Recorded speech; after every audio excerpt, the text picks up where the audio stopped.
Olá, gente, sejam muito bem-vindos. Mais um encontro nosso clube de leitura bíblica anual. Hoje é o nosso dia de número 307. Vamos seguir com o nosso plano. Em 365 dias, em um ano, nós teremos lido a Bíblia toda. Esse é o nosso propósito. Estamos quase completando. Vamos em frente. Livro de Joel, a partir do capítulo 2. Vamos fazer uma oração. Senhor, louvamos, agradecemos ao Senhor e bendizemos o Teu santo nome, porque o Senhor é muito bom e as Tuas misericórdias duram para sempre. Obrigado, Senhor, por estarmos aqui em mais um encontro com a Tua santa palavra. Hoje nós vamos concluir o livro do profeta Joel, entendendo a mensagem que foi transmitida ao povo daquele tempo e também para nós, que estamos vivendo o cumprimento de uma promessa feita, uma profecia feita através desse profeta. Nos ajude a olhar para os textos, a entendermos e aplicarmos na nossa vida. Oramos em nome de Jesus. Amém. Vamos colocar a Bíblia na tela e seguiremos então com a nossa leitura. Joel, capítulo 2, versículo 1.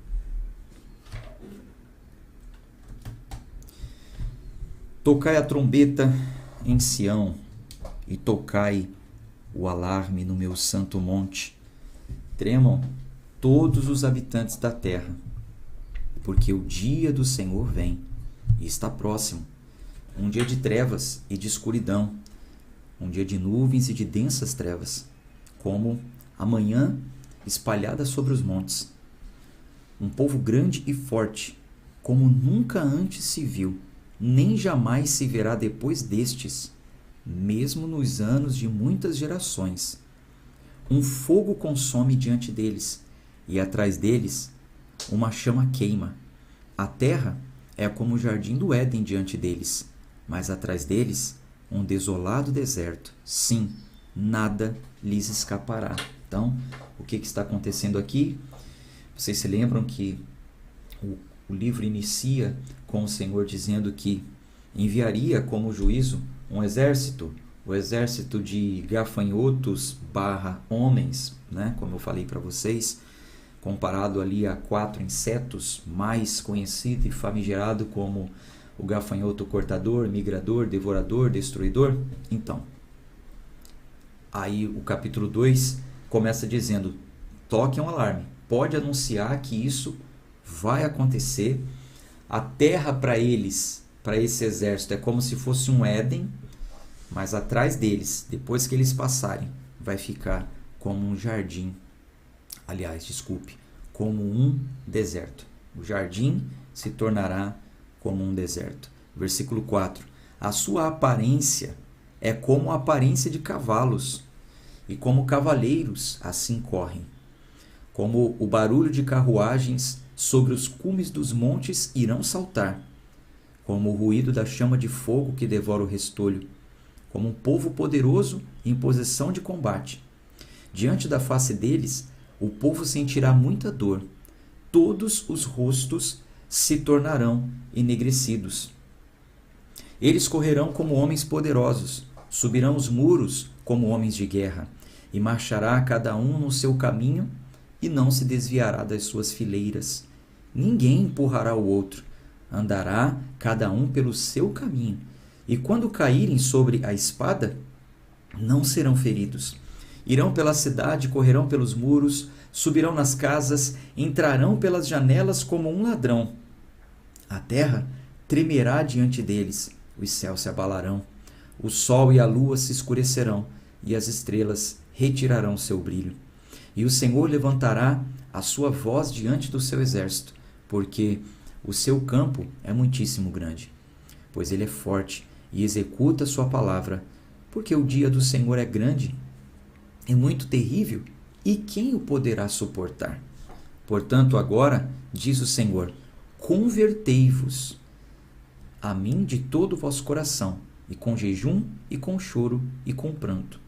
E rasgai o vosso coração, e não as vossas vestes, e convertei-vos ao Senhor vosso Deus, pois ele é gracioso e misericordioso, tardio em irar-se e grande em benignidade, e se arrepende do mal.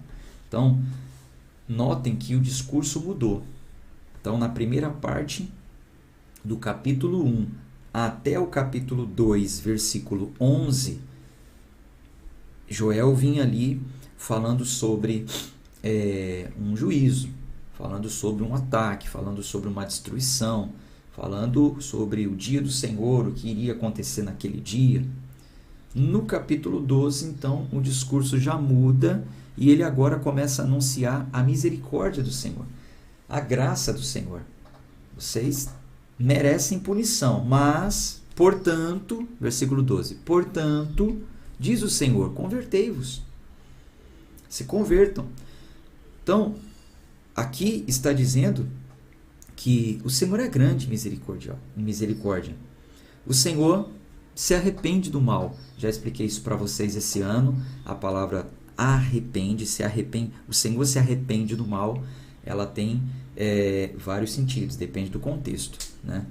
O Senhor, ele não se arrepende no sentido de voltar atrás com a sua palavra. O que ele falou, ele faz.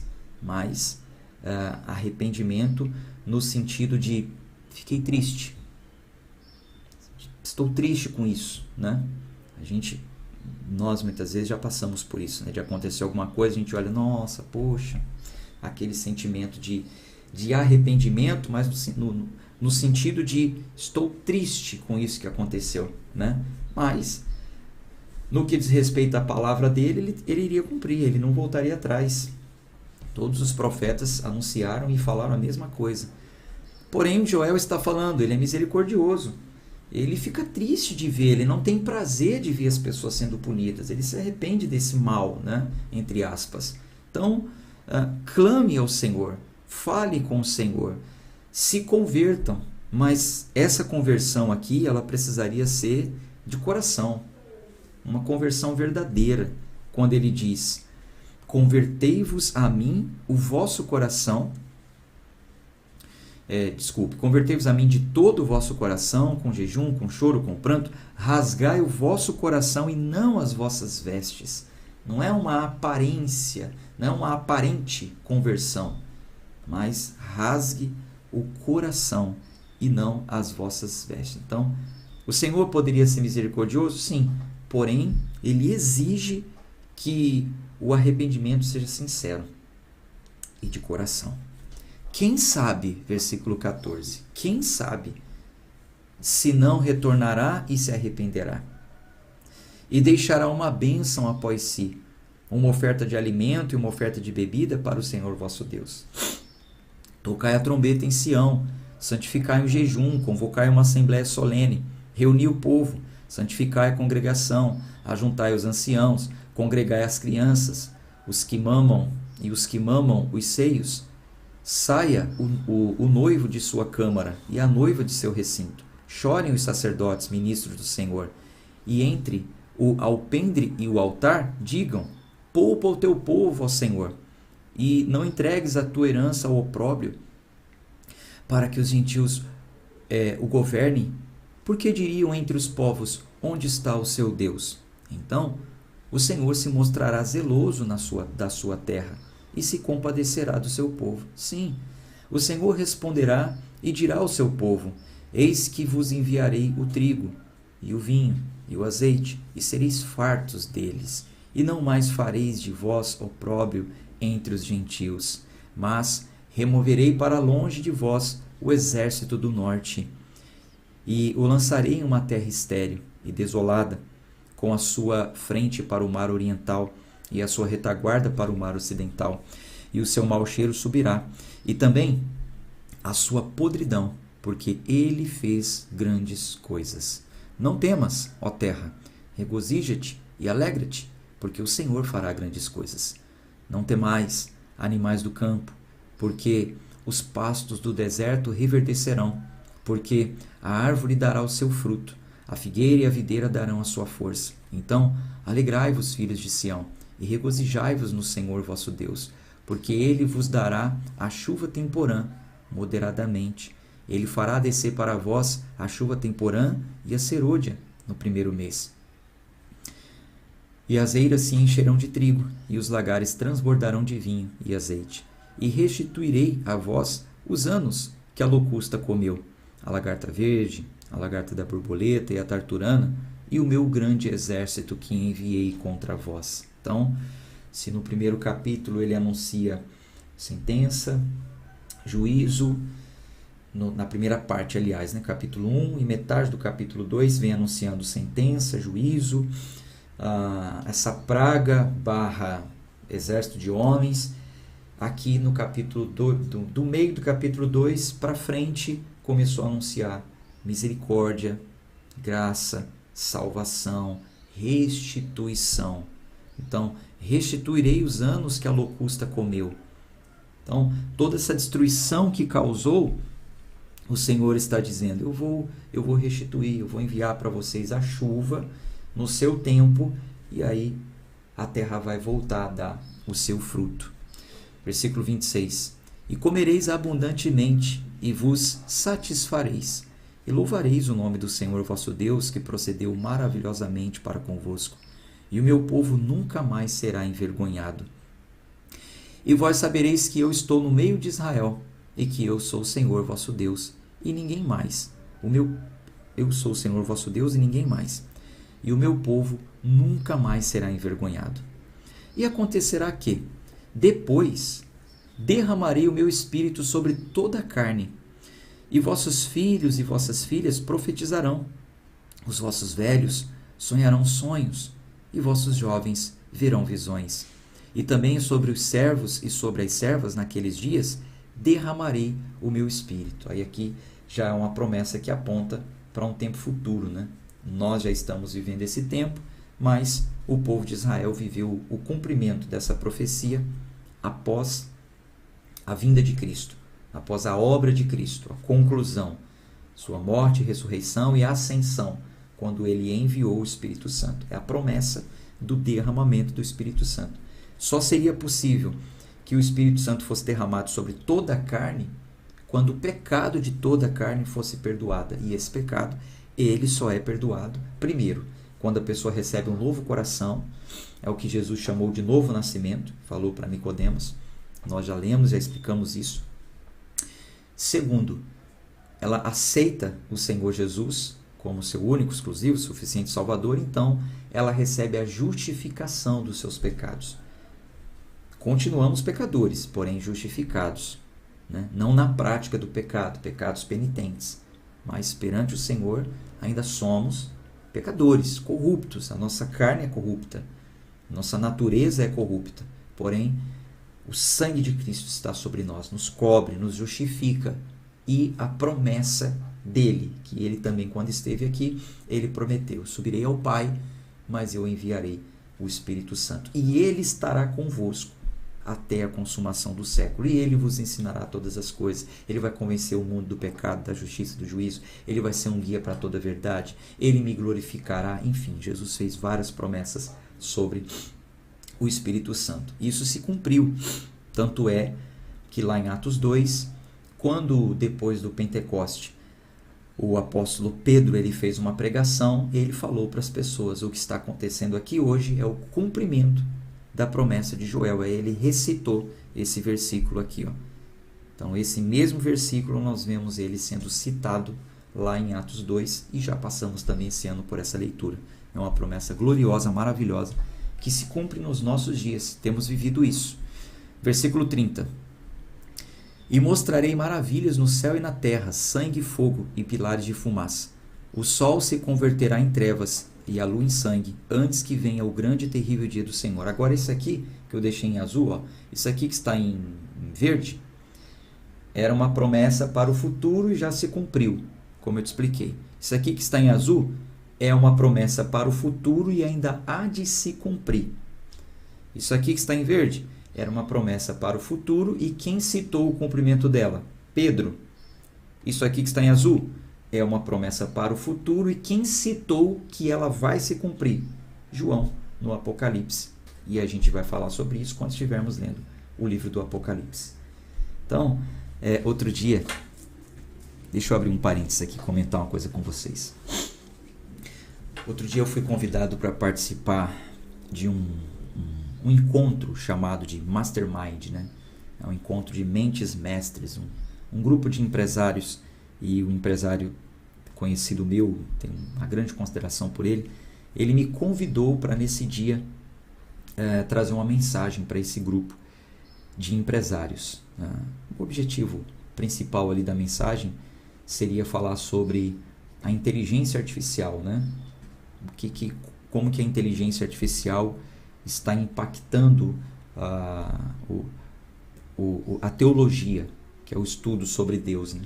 A inteligência artificial pode ajudar no estudo sobre Deus, prejudica, enfim. Aí eu desenvolvi ali uma mensagem e conversamos com esses empresários. E ali tinha um deles bem cético, assim, né? Bem desacreditado, assim, bem entendido, bem sábio, mas quanto à palavra, bem cético, assim, enfim. E aí eu fui apontando algumas coisas que a Bíblia dizia que iria acontecer e já aconteceu. Então eu fui apontando e aí perguntei para essa pessoa, que foi um dos que me interrogaram. Aí eu falei, tal coisa já aconteceu? Aí, já, nós temos visto isso. Guerra, tal, isso aqui. Tal coisa já aconteceu? Aí, não, realmente, isso já aconteceu. Alguém diria há 2000 anos atrás que tal coisa aconteceria? Não, isso aí realmente, em um tempo primitivo, as pessoas jamais diriam, então, isso já estava dito na Bíblia. Mas já aconteceu, né? Já. E tal coisa, eu fui mostrando várias coisas que já aconteceram. Aí eu disse para ele o seguinte, bom, se a Bíblia dizia que isso ia acontecer, já aconteceu. Aquilo ia acontecer, já aconteceu. Aquilo outro iria acontecer, já aconteceu. X já aconteceu, você concorda comigo. Por que então iremos duvidar dessa última promessa? Acho que não faz sentido, né? Eu acho que a pessoa mais pensante olharia para esse livro milenar, da capa preta, normalmente, que diz que 10 coisas iriam acontecer, 9 já aconteceram, só falta uma. Será que a gente não pode dar um voto de confiança para essa uma que está para acontecer? Então, é questão de pensar, né? E ele ficou assim parado, meio que sem reação e tal. Mas é isso, a gente olha para a Bíblia e aí vamos destacar duas aqui. Nós olhamos para essa aqui, em verde e em azul. O derramamento do Espírito Santo já aconteceu. Nós somos prova disso. Talvez você que está assistindo é prova disso. Você tem experiências com o Espírito Santo. Você tem um novo nascimento. Você tem a paz em si, mesmo em meio às tribulações. Você sabe o que é ser guiado a toda a verdade. Enfim, quem tem o Espírito Santo sabe. E por que não vamos acreditar nessa outra que diz que e mostrarei maravilhas no céu e na terra, sangue e fogo e pilares de fumaça. O sol se converterá em trevas e a lua em sangue, antes que venha o grande e terrível dia do Senhor.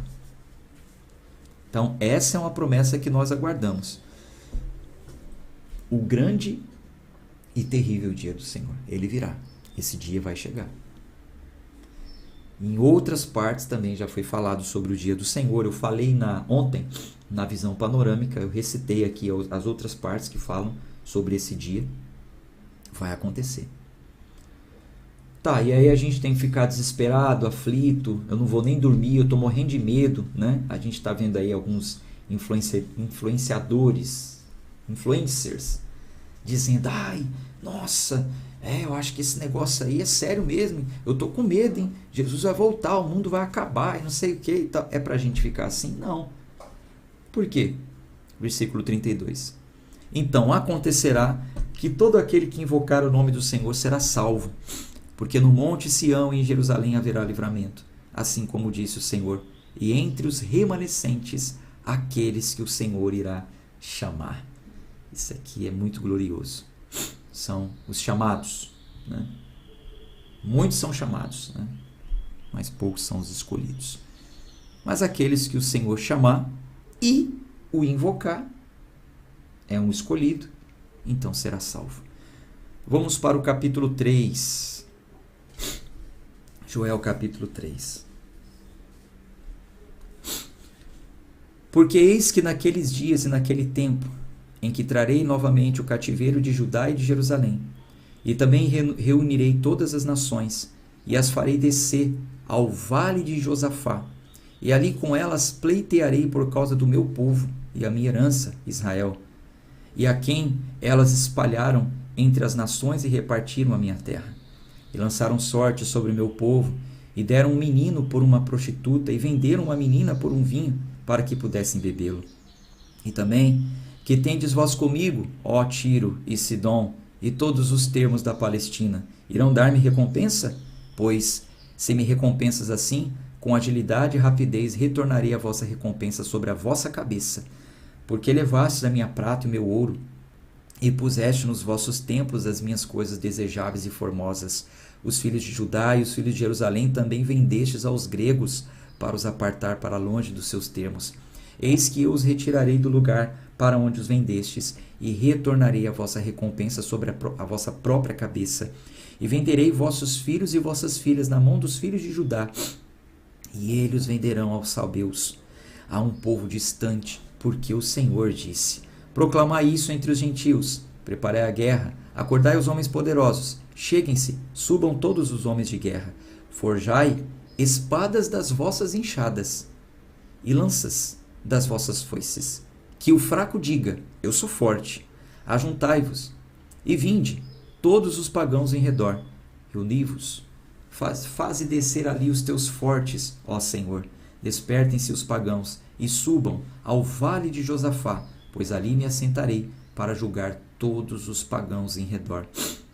Lançai a foice, porquanto a seara já está madura. Vinde, descei, porque o lagar está cheio, e as gorduras transbordam, pois a sua maldade é grande. Multidões, multidões, no vale da decisão, pois o dia do Senhor está perto, no vale da decisão.